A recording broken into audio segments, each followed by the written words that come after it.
I'm glad that we are now engaged in the health care debate. This debate is long overdue, and I congratulate the Obama administration for taking on the tough issues. This is not an easy subject in order to reach the type of consensus necessary to pass major legislation. There's a lot of special interests that are going to make it difficult for us to move forward. But I'm proud that this administration is taking this issue up, because we are in a health care crisis in America. I say that because the cost of health care is not sustainable. We spend twice as much as the next most expensive nation in the world per capita on health care, $2.4 trillion a year, 15% of our gross domestic product on health care. And those numbers are increasing dramatically each and every year. The cost of health care is not sustainable. In my own state of Maryland, we have 760,000 Marylanders, 15.4% of our non-elderly population that does not have health insurance. So, Mr. President, we need to reform our health care system. We need to build on what's right in our health care system and correct what is wrong.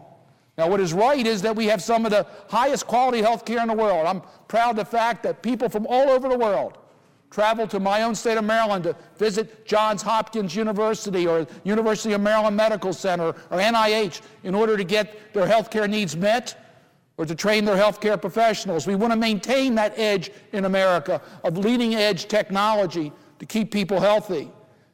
We have choice in our health care system. I think that's a good thing. You can choose the health plan in many cases, or you certainly can choose your provider in many cases. I think that adds competition to quality of care in our system.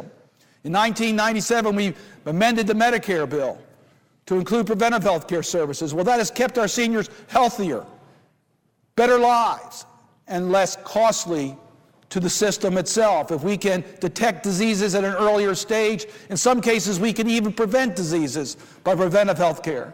That's what we need to do. It saves money.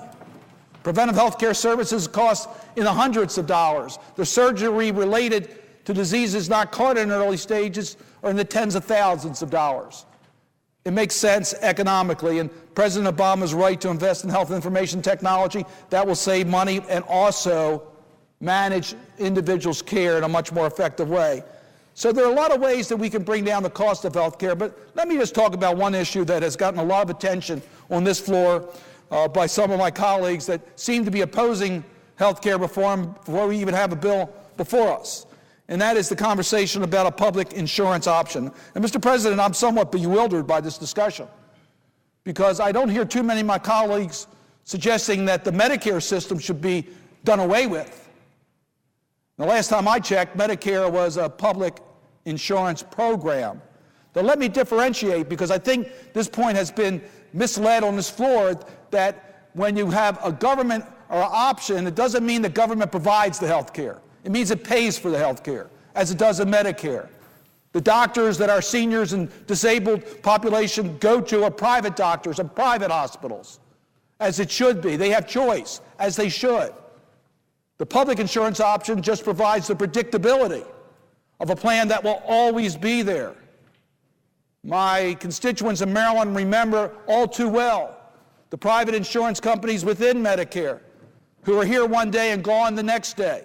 Thank goodness they had the public option available to them in order to make sure that they had coverage.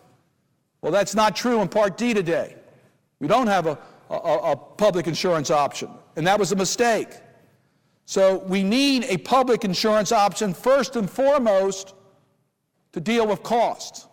We've got to bring down the cost of health care. We've got 46 million people without health insurance today, and we're just going to let them try to figure out what insurance, private insurance, to go to without the controls on cost. That's just going to add to the cost in this country, not bring it down. We've got to at least have the comparison on a fair competition between public insurance and private insurance. I favor private insurance, but I want to have a public insurance option because I want the people in Maryland and around the nation to have choice, to be able to choose the plan that's best for them. Stay in the plan they have now if they're satisfied with it. We want them to, and we encourage them to. But we want them to have choice. We want the market to work. And that's why the public insurance options become more and more important. Let me just point out the two programs that we recently changed. Medicare Advantage. Well, Medicare Advantage is the private insurance option within Medicare that our seniors have the option voluntarily to join. Well, when Medicare Advantage started, Medicare Plus Choice, it was a savings to the taxpayers because we paid the private insurance company 95% of what we paid the fee-for-service within the public option. Saving money for the system made sense.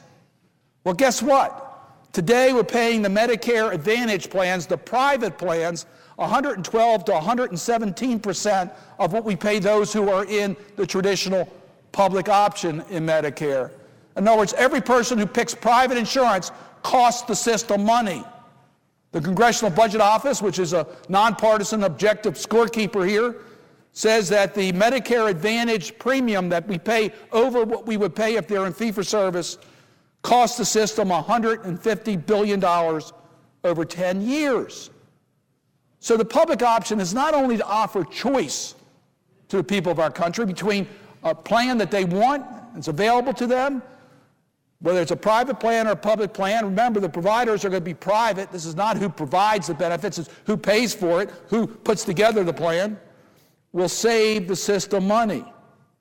Part D, there is no public option in Part D. Many of us raised that issue back then that we could have saved taxpayer money and saved Medicare money if we at least tried to keep the private insurance companies honest by having a public plan that we know what is being charged in paying for prescription drugs. Most of it's the cost of medicines. Why can't we have transparency? Why do we have to pay the high overhead costs of private insurance without the competition of a model that could save the taxpayers money and save our system money? This is not a government takeover, as some of my colleagues have said. Medicare was not a government takeover. Medicare pays for the private doctors and hospitals so that the disabled and seniors can get access to health care in America. I think those who make the argument, which are basically scare tactics, are not adding to the debate here that is worthy of this issue. This is a very important issue to the people of our nation. This is our opportunity to fix our system by improving what's right, building on it, and correcting what is wrong.